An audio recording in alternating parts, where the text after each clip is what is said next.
దేశంలో ఇటీవల జరిగిన వరుస బస్సు ప్రమాదాలు ప్రజల్లో తీవ్ర భయాందోళనలు సృష్టిస్తున్న వేళ జాతీయ మానవ హక్కుల కమిషన్ ఎన్హెచ్ఆర్సీ కీలక ఆదేశాలు జారీ చేసింది. నిబంధనలకు విరుద్ధంగా ఉన్న స్లీపర్ బస్సులను తక్షణమే పక్కన పెట్టాలని అన్ని రాష్ట్ర ప్రభుత్వాలను ఆదేశించింది. ఇటీవల జరిగిన కొన్ని బస్సు ప్రమాదాల్లో ప్రయాణికులు సజీవ దహనమై ప్రాణాలు కోల్పోగా ఎన్హెచ్ఆర్సీ ఈ చర్యలు తీసుకుంది.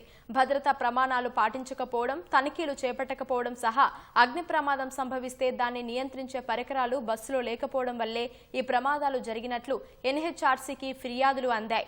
ఈ ఫిర్యాదులను పరిగణలోకి తీసుకున్న జాతీయ మానవ హక్కుల కమిషన్ బస్సు ప్రమాదాలు ప్రజల ప్రాణాలను ప్రమాదంలో పడేస్తున్నాయని, ఇది రాజ్యాంగంలోని జీవించే హక్కుకు భంగం కలిగిస్తున్నాయని పేర్కొంది.